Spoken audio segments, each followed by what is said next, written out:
morning, good afternoon, good evening. Welcome back sa ating channel. It's a Chop. So, try natin mag-propagate ng Lavicia turtleback. So, ito yung halaman na matagal na sa atin pero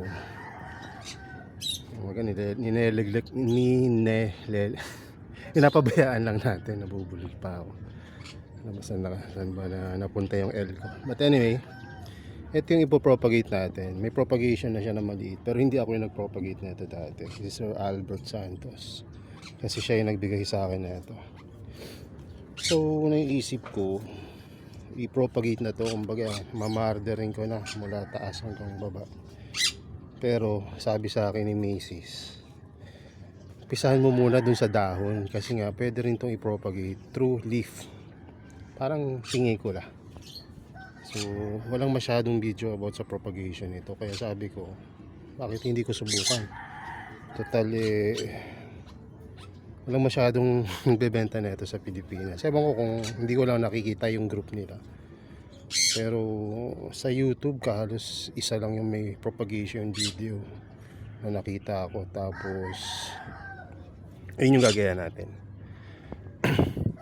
Ayan, so itong halaman na to na Lavicia turtleback ay galing daw sa Borneo. So konti na lang ito sa wild kaya ang ganda ma-propagate natin. Mapapansin nyo, dahil nga neglect ko lang siya dati o pinabayaan. Ito lang siya dati, yung dating bag setup natin. Yung mga halaman sa bag, yun na, nilagay ko na dyan. Bakit ko nga ba nilagay na dyan yung mga halaman? Kasi yung daga naghuhukay doon sa ano natin sa bag kasi nga tinanggal ko yung tubig ng bag, so ginawa niyang bahay yung container o yung paso ng mga halaman natin sa so yung iba na damage, no, lalo na yung Helianthera natin apektuhan. So kaya ang ginawa ko, nilipat ko dito at niripat sa mga individual planter. So sa kabutihan naman nag-ano na sila, perk up after ng ripat. Ito na, may mga bagong growth point na sila, magaganda na. Hindi pa the best pero mas malaki sila kaysa dati. Tapos syempre may sa pagpo-propagate meron talagang mga nadadali na mamatay, pero meron ding mga nabubuhay. Ayan. So natutuwa ako dito sa Sarelsinyo na desk ko dahil talagang hopeless na ako dito kasi isang magandang mother plant siya, tapos sinati-hati ko, tapos isa lang yung mabubuhay. Para mo lang minarder yung mother plant, tapos pinaliit siya. Tapos nung nilipat ko dito from brag setup, mas gusto niya pala yung less na tubig etong Sarraceno na des, at gusto niya mas maaraw. Kaya nung nilagay ko siya dito, yun yung mga propagation ko na halos nag-root rot na buhay pa. Kaya yan, marami na sila uli ngayon. So ang naging ano ko lang etong McDonald's, medyo kailangan siguro na ito lagay natin dito banda sa gilid. Palit natin dun yung Lavicia, itong medium size, kasi for sale to yung Lavicia smaller, pero malaki na yan kumpara sa dati. Taon na rin yan dito sa akin, or at least I think isang taon na nga yata So ilipat ko nga to bago kong i-propagate itong Lavicia. Tapos ito pala yung hinat-ngat ng daga na Helianthera. Tinuso ko lang dyan. Tapos ayun tumubo na. So goods pa rin. Pero syempre hindi masaya na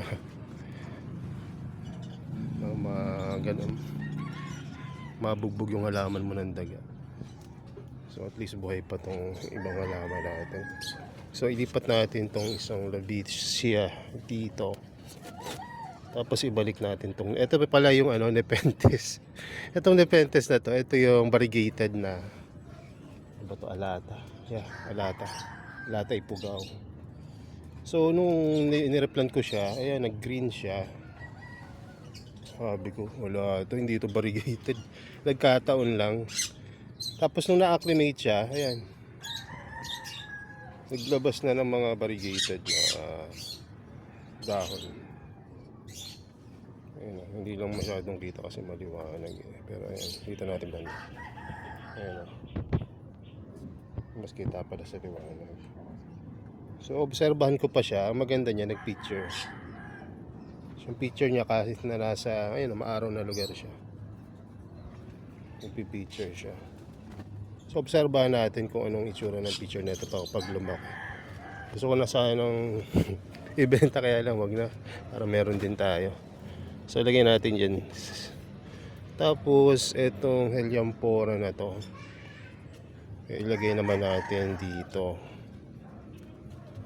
Ayan. So palit lang ng pwesto.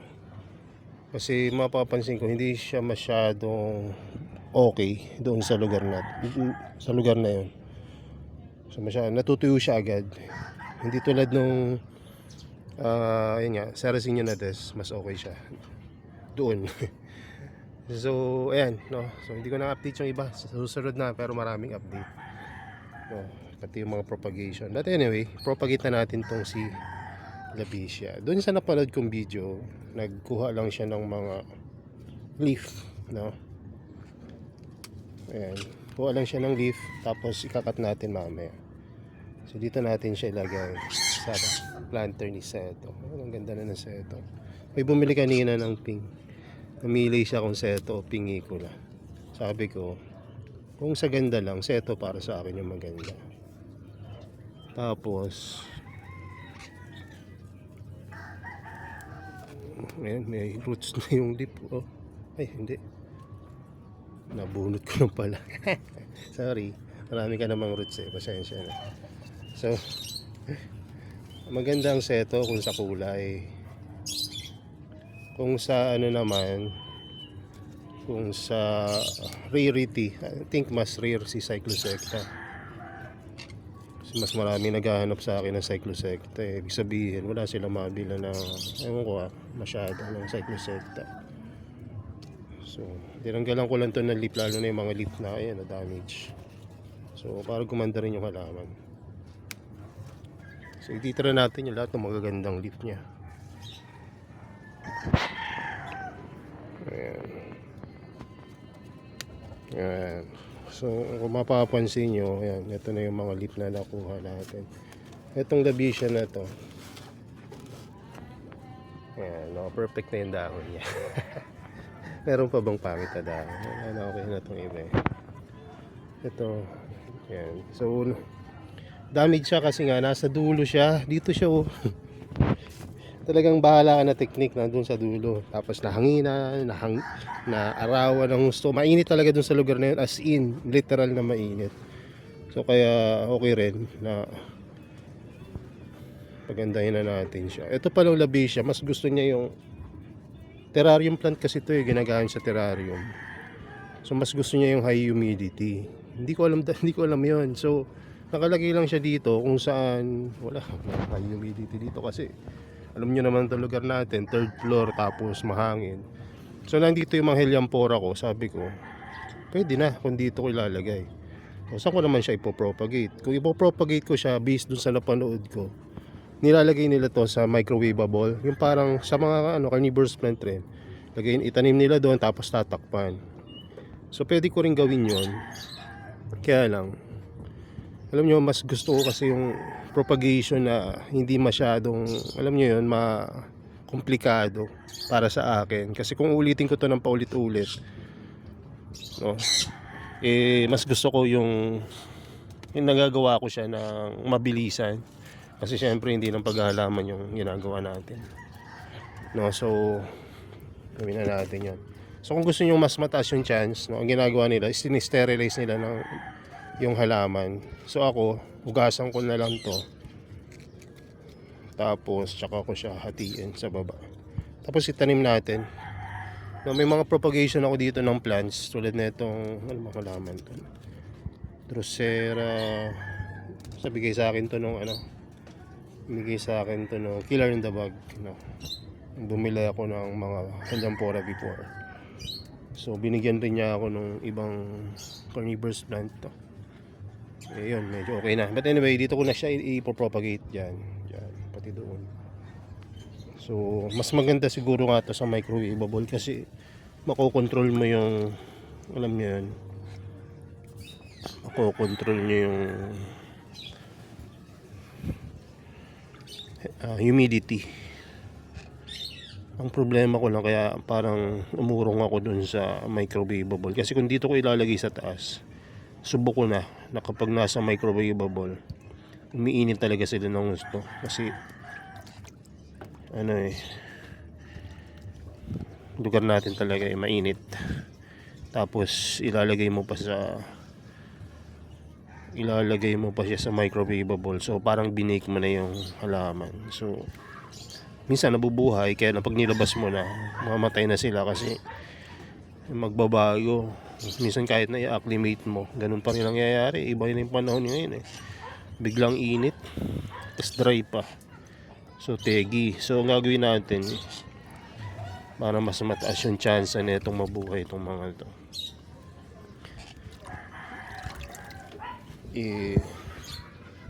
propagate natin dito.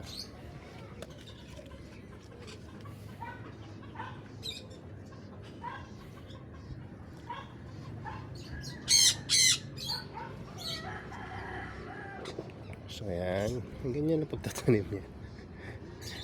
Tapos may gagawin tayo mamaya. Hahatiin pa natin yung dahon. Isang kamay lang kasi gamit ko, kaya ganito muna. So hopefully may mabuhay tayo dito sa kanila. Gulat ako dun sa sa guide paano to pinaparami. Sabi ko ba, kanina pala kadali paramihin to. So why not na paramihin ko, marami naman siyang dahon. Ipat ko sa kabilang kamay yung cellphone. So ang gagawin natin, kakatpulin natin to.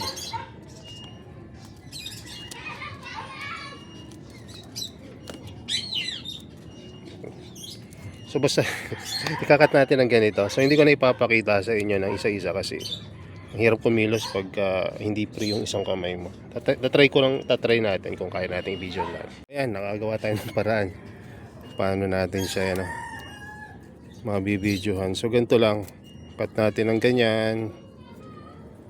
Cut natin ng ganyan. Bruin mo. Magkabilib na nga ako nung nakita ko siya pinropagate niya through leaf eh. Tapos sinati niya pa yung leaf. Tapos yung mga sides o yung mga cuttings pa na ganito na lang, ayan pa yung nag-root na marami. Sabi ko, missing yan. Siguro kaya possible yun dahil sa kung kita nyo yung halaman na to, ang dami niyang mga veins, no, mga ugat, kumbaga yung dinadaluyan ng plant blood. Ano ba? Chlorophyll ba tawag doon?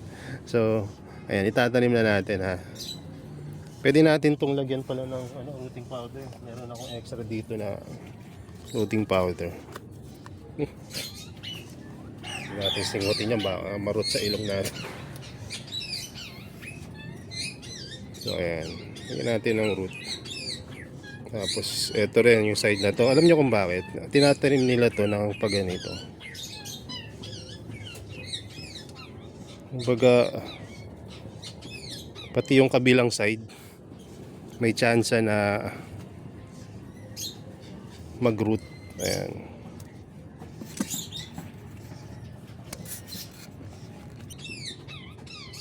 So, ayan. Natin ito ng rooting hormone. Tapos ihiga natin. Dito naman sa side na to wala pa itong nakatanim na carnivorous plant, kaya pwede kong ihiga. Kasi dito sa kabila may mga propagation tayo dyan or pina-acclimate na halaman. So ihiga lang natin. Ito hindi ko alam kung mabubuhay ito kasi yung bagay, may chance naman ito mabuhay. Higa lang rin natin. Tapos siguro i-mist natin after para medyo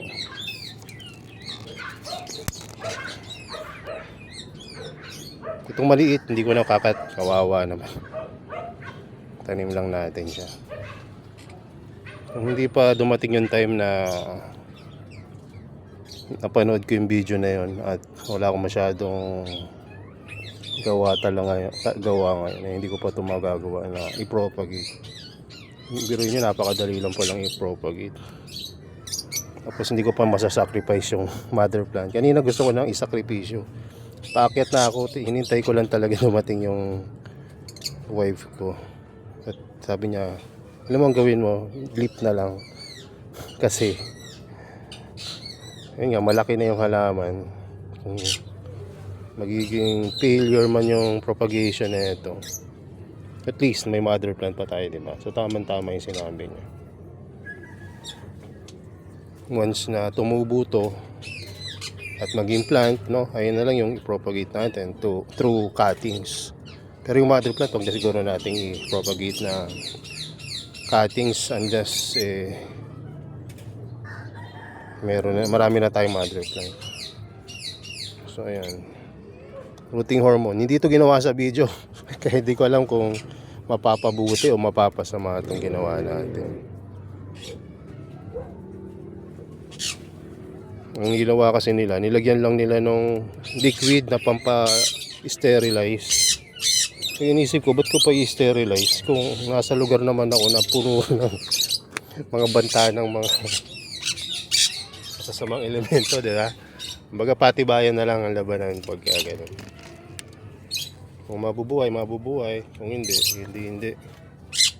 So, diyan ko siya nilagay.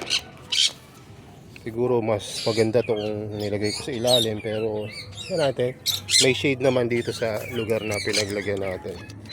Tingnan mo. Yeah, may shade. So ayan, nandito yung mga helianthera. Tapos yung mga propagation ng nepenthes ko nandiyan sa ilalim. So inibabaw ko naman sila bisya. So, mabuhay siya, edi good, no? Kapag ito naging failure, gagawin natin, gayahin na natin yung nasa video na napanood ko. Nalalagay natin siya sa higher humidity na setup. So ngayon, diligan natin. So ito, may tubig pala tayo dito. Ito na pandilig natin. Kanina nag-spray na ako dito sa growing area. Pero diligan natin ito.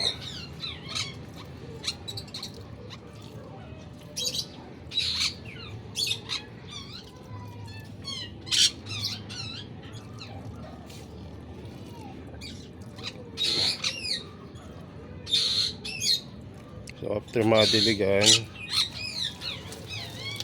ang gawin natin, ayusin ulit natin kasi mahalaga kasi 'di ba pa nagpo-propagate ka and may contact yung cut side doon sa media, kasi kung mag-strike siya may kakapitan yung root. Mainit dito pinaglagyan. So, titingnan natin kung kamusta tong experiment natin ng Labicia. I-upload ko siguro to, tapos antabayanan nyo yung susunod na update. So yun lang muna. At ito yung ating Labicia na mother plant, no? At ito naman yung isa na smaller size.